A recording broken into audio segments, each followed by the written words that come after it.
Welcome to the Maritime Matters podcast. Did you know that 98% of Australia's trade passes through the maritime domain? 91% of its fuel is imported, and Australia's exclusive economic zone is larger than its mainland. It's easy to see that to Australia, maritime matters.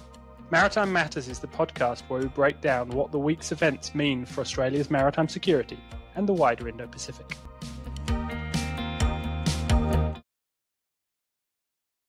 Hello, welcome to this episode of the Maritime Matters podcast. Today we're recording on the afternoon of Monday, the 25th of November. Hey Jen, how are things? What's been keeping you busy? Hey Richard, how are you?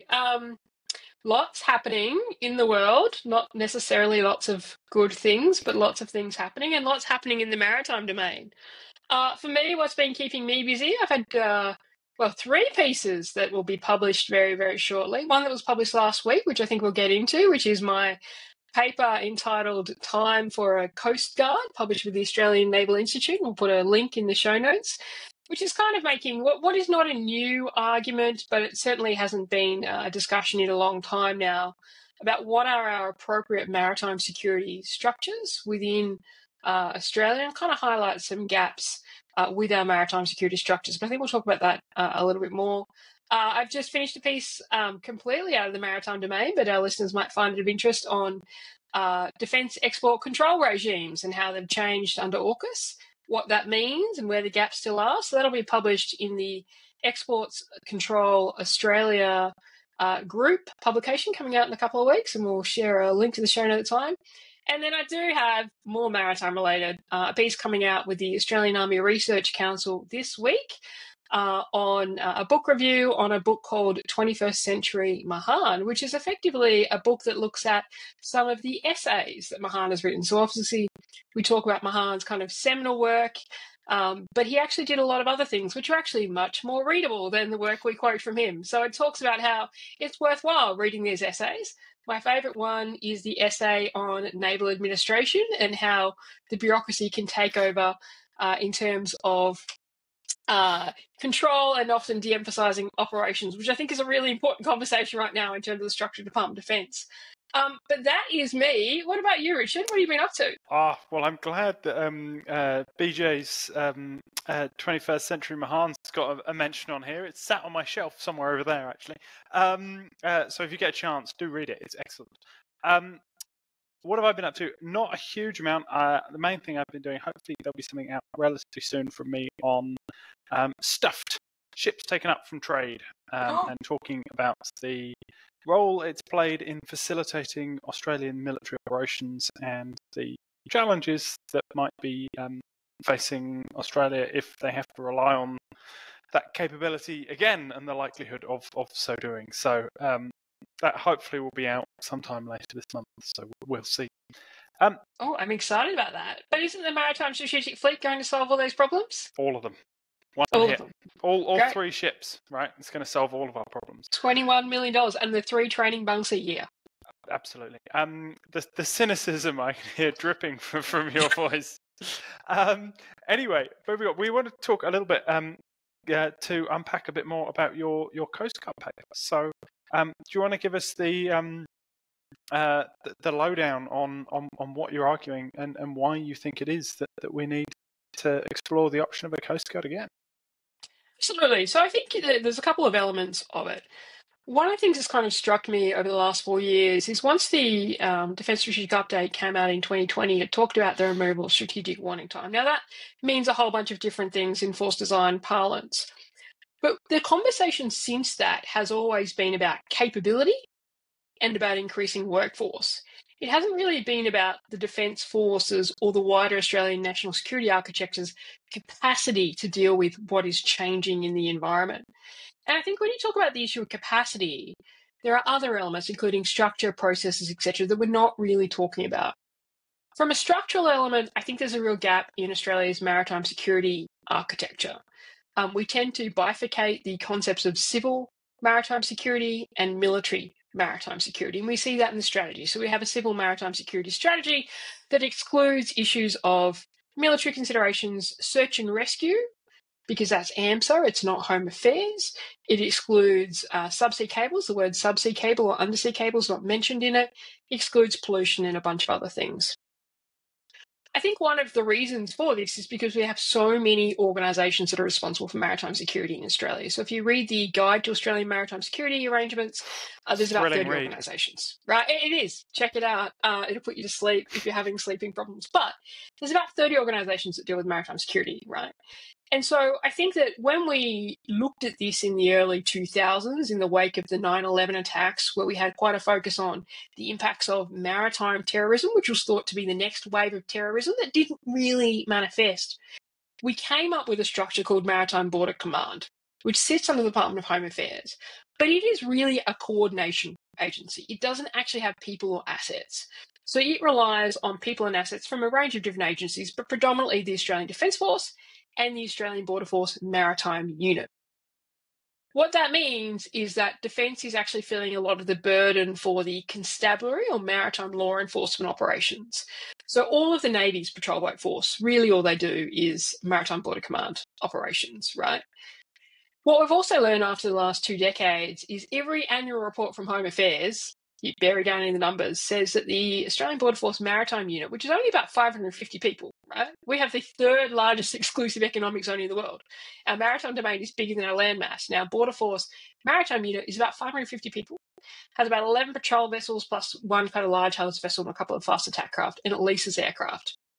Every year we see in the annual reporting and Senate estimates that it doesn't meet its government-directed targets for sea patrol days or aerial surveillance, by and large, right?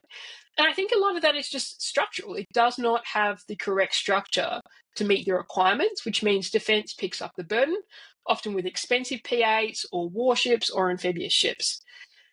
All this is happening whilst maritime security threats are changing. So we saw subsea cables, which we'll talk about more, attacking Europe again in the last week. We have seen Russia use migration against Finnish borders, etc., as a hybrid method of warfare or grey zone operations. I know the two are not quite the same, but we won't get into that here. We're seeing China weaponising not only their maritime militia in the South China Sea, but also long-range fishing fleets. So we're seeing the blurring of what is civil and what is a military maritime security threat. So our paper kind of makes the argument that, hey, we gave that structure a good go. It was developed in the early 2000s in a completely different strategic environment. It hasn't worked. It's relying too much on the Defence Force. The DSR and the NDS say the Defence Force needs to be focused on high-end warfighting. Meanwhile, the maritime security threats are evolving and becoming more complex. So for those reasons, I say it's time to revisit the conversation about a more professionalised, and I mean no disrespect to the hard-working women and men of the ABF Maritime Unit, who are simply just not resourced for this, professionalised paramilitary Coastguard to look after some of that maritime home defence, so maritime law enforcement, but also port protection, etc., freeing up the capacity of the ADF. So that's the broad argument of the paper, that 2 decades on from what was the Tonkin Review, which occurred in 2004, which is a classified review. We only know some stuff in the public that it happened and that it recommended Maritime Border Command. We really need to revisit this. My biggest concern is that the structural elements of our national security architecture won't be revisited until there's a crisis, and that's too late. Are you sold? Are you buying a ticket to the Australian Coast Guard now? I'm certainly sold on the need for a debate. And I think it's a really interesting kind of question. And I find some of the Australian maritime security arrangements, frankly, bizarre.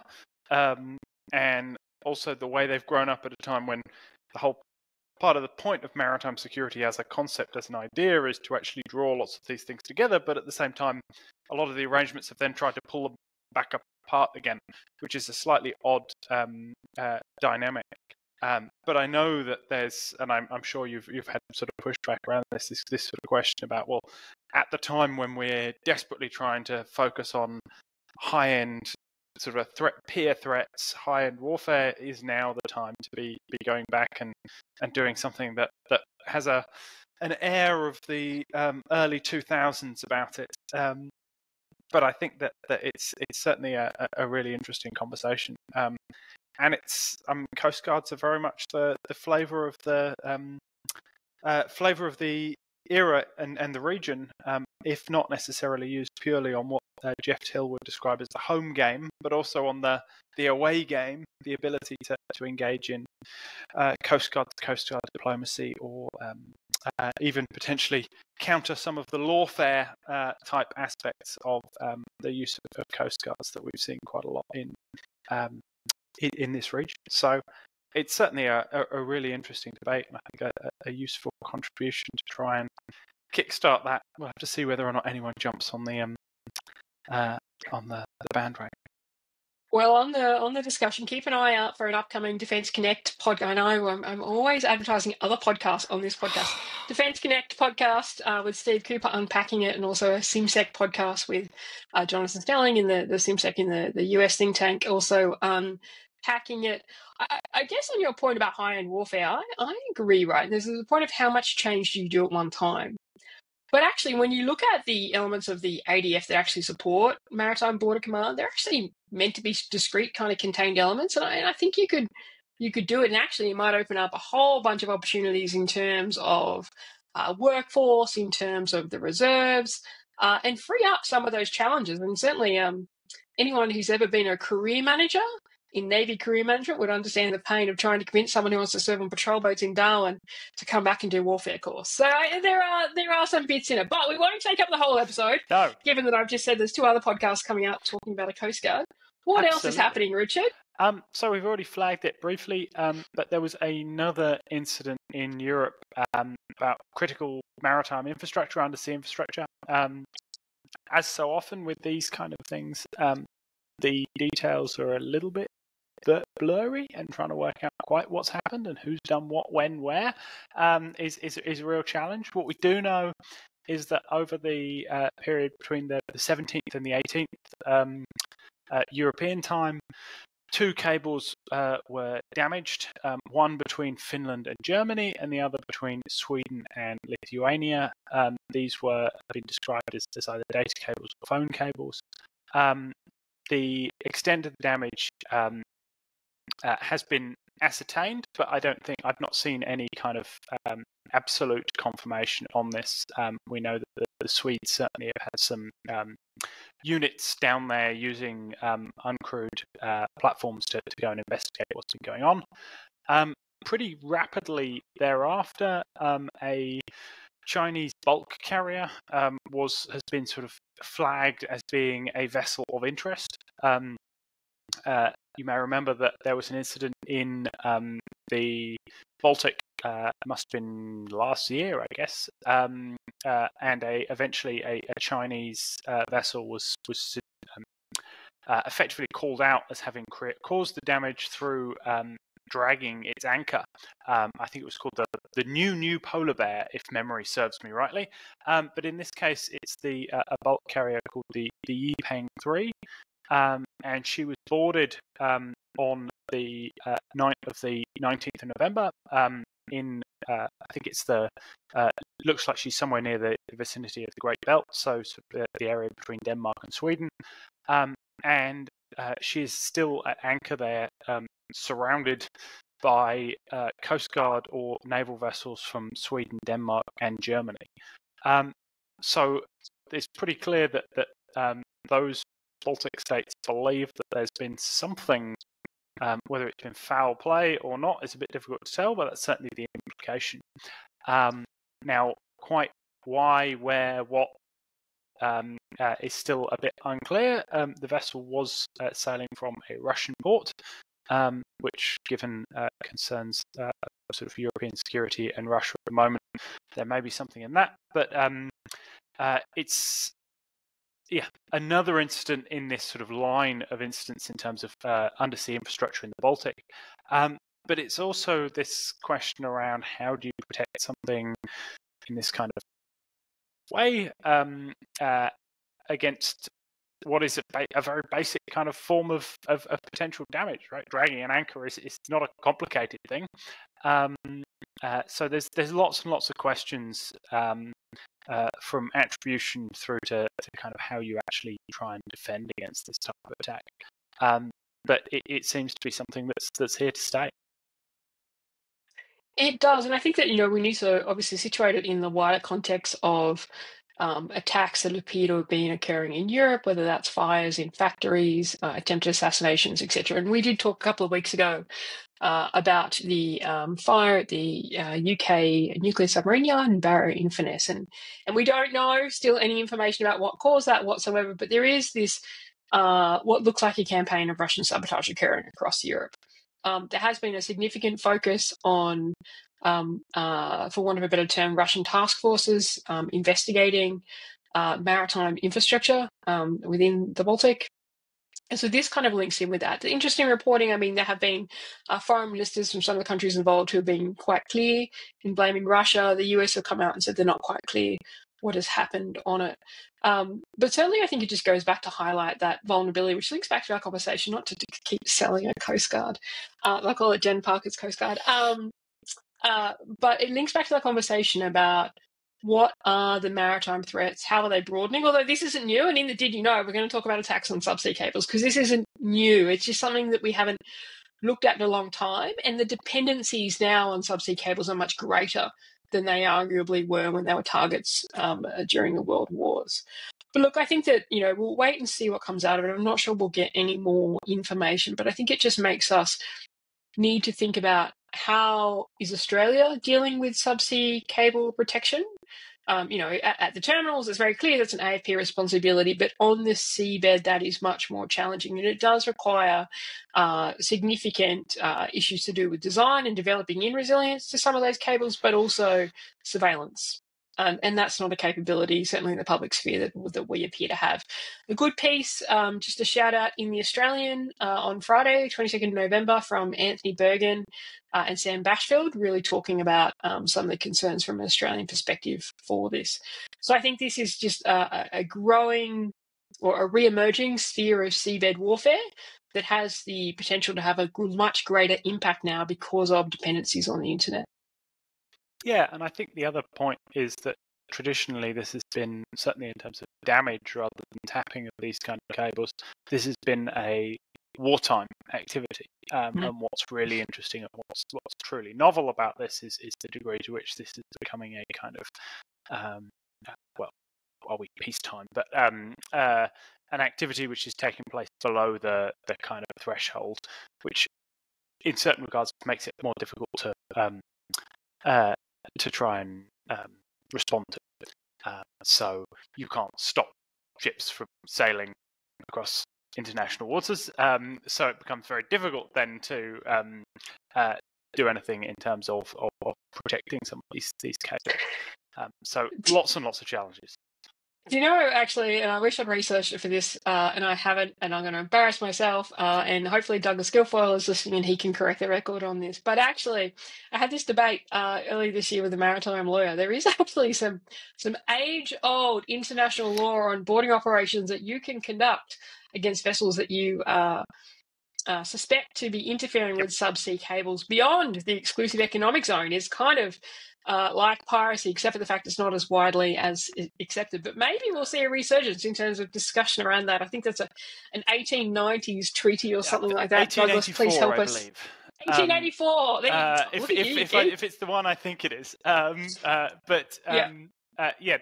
trouble is that it's a post-fact thing.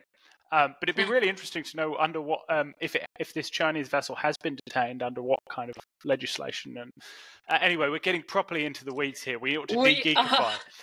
We are. Do you want to talk about what else has been going on? Yeah, look, so I think there were some interesting comments from Admiral Paparo last week at a Brookings Institute conference or similar, talking about uncrewed capabilities in the Indo-Pacific. And I guess it's the reason I flag it is we've had a lot of discussion, certainly debate in Australia, about uncrewed capabilities replacing submarines, uncrewed capabilities replacing surface ships, and the need to move away from some of these conventional capabilities. And we've spoken a lot on it. I've written a lot on why I think a lot of this is farcical. Not that I'm not embracing the uncrewed evolution, not revolution. I am, but I don't see it as replacing some of these capabilities. And I won't go into why here. But the statement from Admiral Paparo last week seemed to express to me, I guess, a degree of frustration around this view that uncrewed capabilities and increasing the fleet through uncrewed capabilities was going to solve the problems of the vast distances of the Indo-Pacific. And we've heard about the hellscape concept in terms of the defense of the Taiwan Strait. And so I thought it was interesting in terms of him kind of pushing back on this, saying, well, given the distances of the, paraphrasing, but given the distances of the Indo-Pacific, given the nature of potential conflict in the Indo-Pacific, uncrewed underwater vehicles and uncrewed surface vehicles are not going to solve these problems. And so I thought that was kind of the first, honestly, naval leader that I've seen come out from any country that's really kind of said, yeah, these things matter, but they're not the be-all and end-all. They're not solving all of our problems. And I think it was just a really important contribution to the debate, because I think often some of the hype around that, and they are really important capabilities, right? And we need to work out where they fit in. But it sometimes takes on a life of its own. So I thought they were important. Some of his statements said, you're going to have to sustain those forces in Japan over wide-ranging space. You're going to need air and maritime superiority, basically implying that uncrewed capabilities aren't going to provide that. What were your take on his comments? I mean, I think he's preaching to the choir amongst us. What little we know, but that's certainly very much the line that I would take, and I think.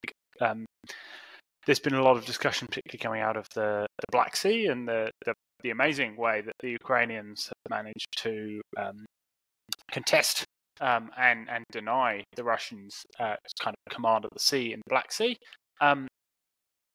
using these kind of relatively small, attritable USVs, but somehow suggesting that the Black Sea and the Pacific are similar, or that Russia and China are similar. I think that people can perhaps over-egg or take draw lessons which are not entirely accurate from it, and I think that's very much the line that's being taken here. What I think is interesting, coming back to your point about sort of not hearing this from other naval officers, I think perhaps this is because he is very much in a kind of more operational focused command, rather than some of the people who love to suggest that these are going to be magic bullets which solve all of the problems, which tend to be comments coming from those who are perhaps more politically focused. But maybe that's me reading too much into this.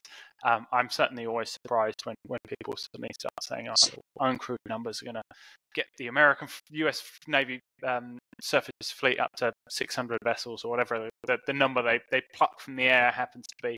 I just don't buy it, certainly not in the short to medium term. Look, I agree, and I'm smiling, and I won't go into it because it's not for an unclassified podcast, except to say I do have some experience in trying to integrate these capabilities into operations. And yes, often overstated in terms of their roles. But moving on to another area, in fact, the US has recently gifted some, I think they're called Mantis 12, kind of USV, uncrewed surface vessel, fast intercept boats to the Philippines, which appears now to have been part of a wider kind of effort with the Philippines, which has taken the form of Task Force Ayungin. What are your thoughts on Task Force Ayungin? We don't seem to know a lot about what this task force is. So yeah, the comments that I've seen from the Philippines seem to suggest this is very much focused on kind of coordination and an element of maritime domain awareness and ISR. But there's also sort of comments suggesting that it's more broad, talking about enhancing alliance coordination and interoperability and sort of US support. So it seems quite clear that the Americans are ramping up their efforts to support the Philippines, and we've seen this and we've talked about this before on this podcast. But I guess this is perhaps a more permanent and more sort of structured element of that, and seeing American kind of capabilities being integrated a little bit more into the sort of Philippine system. In terms of the ISR side of things, I think that might be quite interesting, particularly because there'll obviously be challenges in sharing some of that kind of information. So actually having greater integration might ease a little bit of that. And the USV side of things, again, I think is interesting. We talked about this before about the setting up of the Philippine task force. I can see clear scope for this in the South China Sea. I can also see some significant kind of operational challenges. What happens when these things start being deployed near Chinese Coastguard or Chinese maritime militia assets? How do these dynamics play out? I think there's some very interesting kind of questions there. But it certainly fits into a wider pattern. And again, I think it's also interesting that it was made very much kind of public. Quite a lot of not press, but very much this is something that the Americans wanted to put out there and signal. So there's clearly that side of it as well. Yeah, and it seems to be something that the Americans want to put out on a signal, but the Philippines didn't want to signal so much. And I think there's been, a lot of kind of pushback from the Philippines saying, we do our resupply missions independently. Of course, they have surveillance support from the US. Look, I think it's a prudent way of coordinating support, whether that's surveillance support, whether that's training support, whether that's just key points of communication, right? I think it's prudent. I think it's important. I'm not sure we're at the point where we'd want to see it go too much further in terms of forward leaning. I think that could be escalatory, although there is a theory that to solve issues in the South China Sea, you're going to have to escalate to de-escalate. I'm not quite there yet, to be honest. And I think it's an interesting question about, and I think we talked about this with the Philippines task force that they've stood up for the operation of USVs in the South China Sea. There is just this threshold question about what happens when you introduce this new capability into the environment and how does it change things. And we have some precedent for this. Certainly, we saw the 2015 interception of a US wave glider in, I think, I'm going to say the South China Sea. It might have been East Asia, but South China Sea. By the Chinese and how that was dealt with. We saw the Iranian interceptions of 2 sail drones in the Persian Gulf and the Red Sea and how that was dealt with. And I think there is just this unclear air about if this happens, how is this vessel classified and what responses might the country go to get it back. So I think that's always dangerous. But eventually we're going to have to work through that. So maybe you're going to do it first in the South China Sea. Yeah, of all places. I also what could think go wrong? It's interesting it being potentially Philippine rather than American. Again, how those dynamics play out is again interesting, and the more confusion and uncertainty about even things like ownership and whose bit of kit is this, I think adds potential further layers of complexity into that and potential issues. Anyway, we won't talk about and dwell on potential problems. I'm sure if they crop up, we'll end up having to talk about them anyway. Moving on, talking about capability. What's been current problems, because there's current problems. Look, lots have been happening in capability. Not quite the Indo-Pacific, but I think it's relevant. So why don't we first start, given your country of birth, do you want to start with cuts to the Royal Navy that have come out? Yes, so this is sort of both a non-story and a story in the regard that there have been announced some quite significant cuts to the sort of Royal Navy's force structure on paper anyway. So 2 of the amphibious assault ships, HMS Albion, HMS Albion. I'm obviously acclimatizing too much now, aren't I? HMS Albion and HMS Bulwark are going to be decommissioned by 2025. The repairs to the Type 23 frigate HMS Northumberland are not going to be carried out. They're considered to be uneconomical. And 2 tankers, the Royal Fleet Auxiliary Wave Knight and Wave Ruler, will also be decommissioned.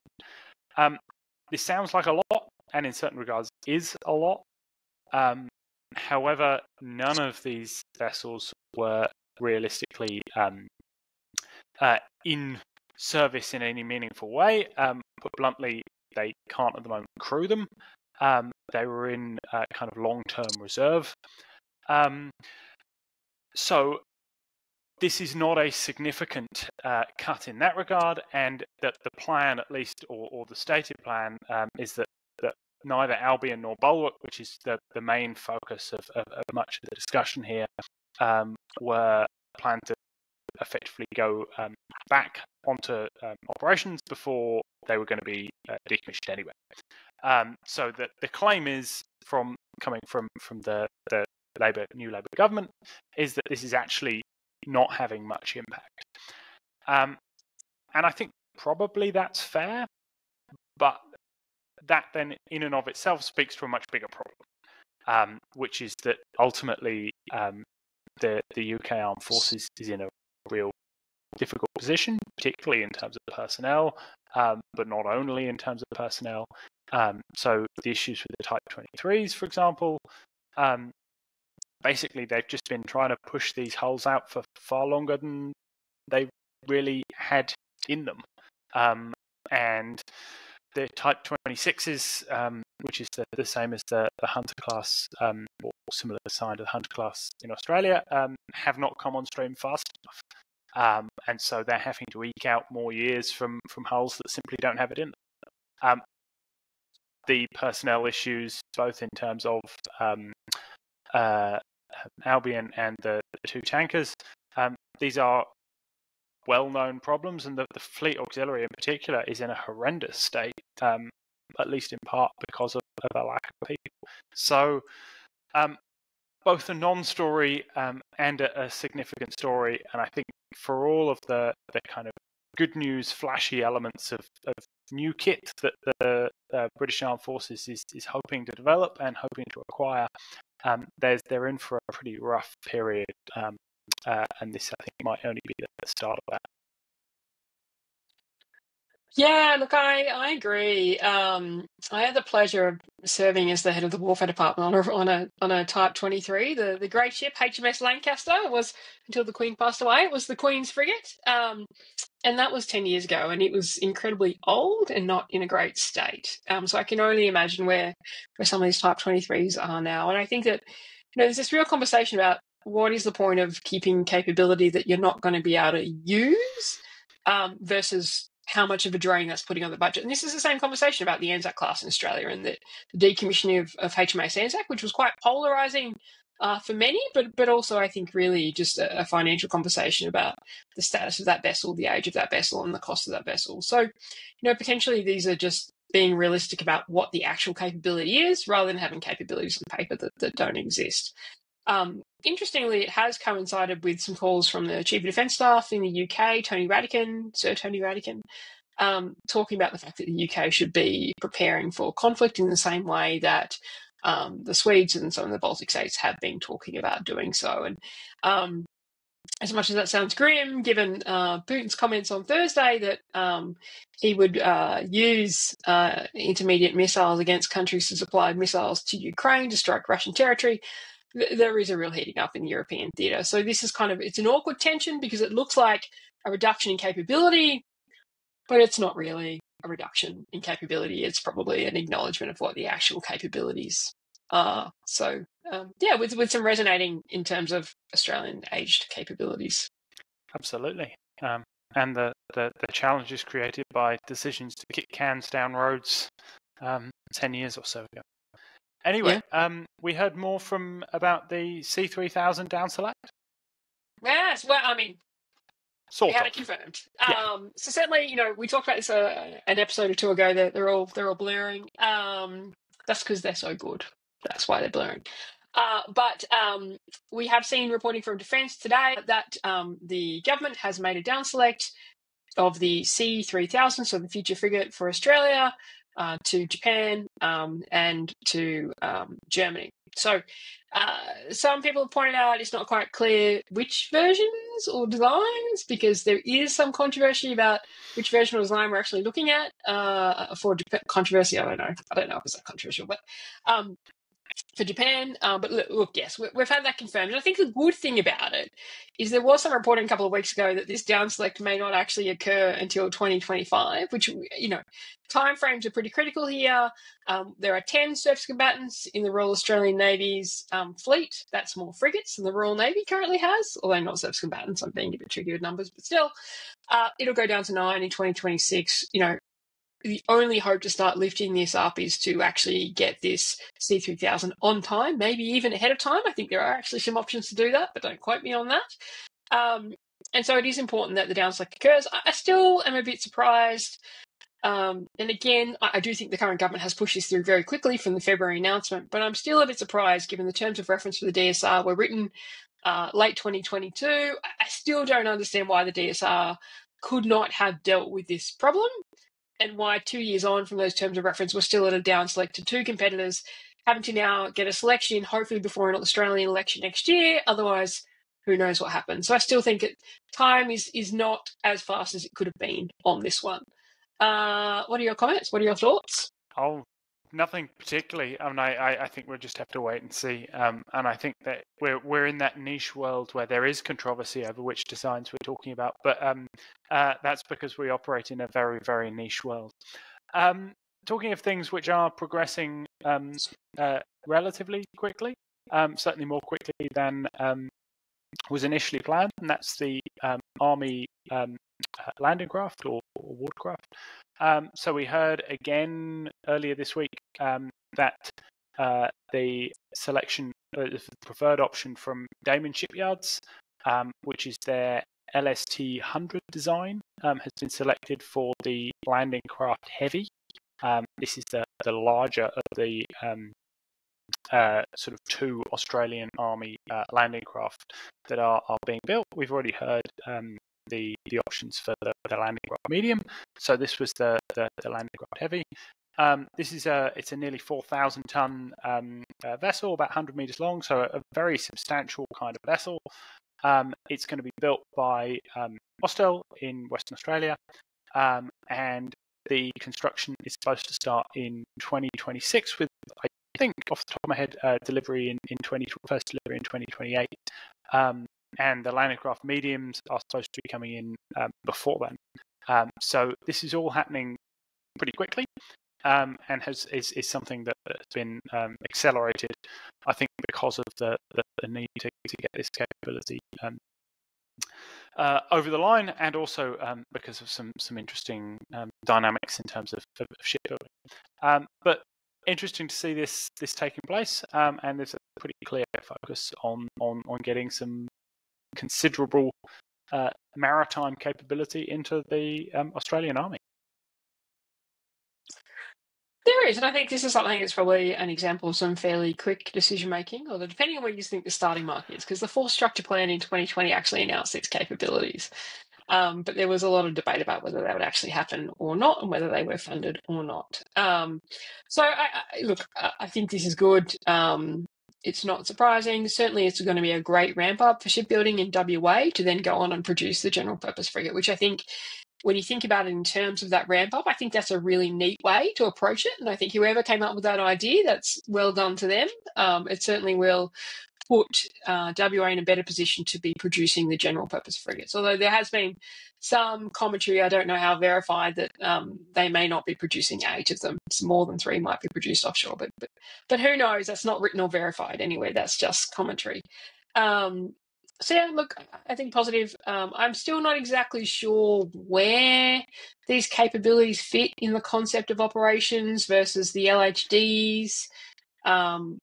What that mix is, how they're going to be protected, how they're going to be crewed, or who's going to be responsible for crewing them. I do struggle to see the Australian Army being, despite their best efforts, being in a position to crew these things themselves. And I'm not actually sure that is necessarily a prudent approach with the heavies, given the amount of mariners they would need to create career structures for. But that's just some of my concerns. But we'll see where we get to. And other than that, in capability? Oh yeah, more Australian shipbuilding success. I like picking up the Australian shipbuilding industry because I actually think it has more potential than people give it credit for. It doesn't necessarily have the investments always needed. But we saw another Guardian-class patrol boat given to Fiji on Friday. Now, we won't go into the history of what's happened previously, but I do want to give it a plug because I think the Australian building of the Guardian-class patrol boat has happened in the Evolved Cape class quite quickly, and as far as I'm aware, with relatively little issues or drama. I mean, there's always going to be issues with these capabilities, right? There is, but and I think the Pacific Maritime Support Program, I think it's called now, the old Pacific Patrol Boat Program, is something that Australia does not sing the praises of enough. I think it's something that has been a really good contribution to capabilities across the Pacific. Could it be better? Sure, but how long's a piece of string? So I just think it's important to highlight that another Guardian class has been provided to Fiji. Excellent. And as you say, I think that the program certainly has its strengths, both in terms of delivering results and also in terms of the kind of diplomatic and personnel and other connections that are developed across the region. So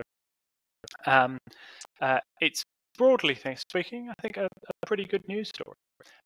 Anyway, we're coming towards the end, but as we are back on the Did You Know train, it's your go this week. Right, well, we are back on the Did You Know train because we have been effectively called out for being lazy. Never. No, certainly not by our sponsors because we have none. This Did You Know kind of released that kind of conversation around subsea cables and seabed warfare. And so it's a Did You Know about the first subsea cables to be attacked. So did you know that the first recorded attack on a subsea cable happened during the Crimean War in 1854, which now we think about it probably prompted some of that body of international treaties that were developed in the late 19th century around vessels damaging subsea cables. What actually happened in the Crimean War? British forces cut the undersea telegraph cable linking Sevastopol, Russia, to Varna, Bulgaria, across the Black Sea. Obviously, a sea that we're all very familiar with now. This act disrupted Russian communications and marked the first instance of deliberate subsea cable sabotage during wartime. Even in the mid-19th century, undersea cables were recognised as critical infrastructure and their vulnerability became a strategic consideration in conflict, which is why it's so surprising we seem to be so surprised by these developments. When you get forward to the World Wars, we saw subsea cable attacks become a familiar feature of naval operations. During World War I, the British Navy cut 5 German undersea telegraph cables on the very first day of World War I. This forced German communications to route through cables Britain could intercept, giving the Allies a significant intelligence advantage, most famously enabling the interception of the Zimmermann telegram, which contributed to the US entering the war. In World War II, subsea cables remained critical targets, though their military value had shifted with the rise of wireless communications. Despite this, both the Allies and Axis powers targeted cables to disrupt on or spy on enemy communications. In a notable incident, the Allies tapped into Japanese subsea cables to gather intelligence, showcasing the enduring strategic importance of cable networks. And that's a whole long story that maybe we'll go into in different Did You Know, but we are up against time. So all I will kind of really highlight now is the idea of seabed warfare and targeting subsea cables is not new. It's something we should expect. Maybe in a period of peacetime that's new, but I think it's arguable whether Europe is in a period of peacetime right now.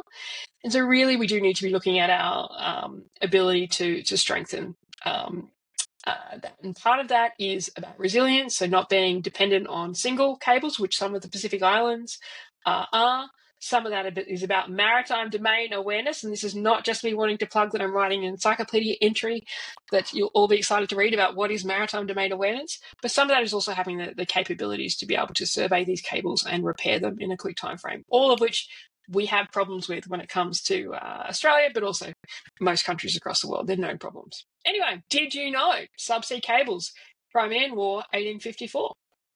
Now, that bit, I did vaguely know, but I've forgotten. No, that's depressing. But the rest of it, I think, is fascinating. And we talk too much about these kind of things as if the world suddenly got invented in about 2020 and all of these challenges are new, when in fact they're different, but not always entirely new. But I guess the point which we can take from 1854 onwards, or maybe even well beyond that is that maritime mattered then and it matters now. And on that note, that corny note, I'm going to end the podcast. Thanks as ever, Jen. Good to chat. Thanks, Richard.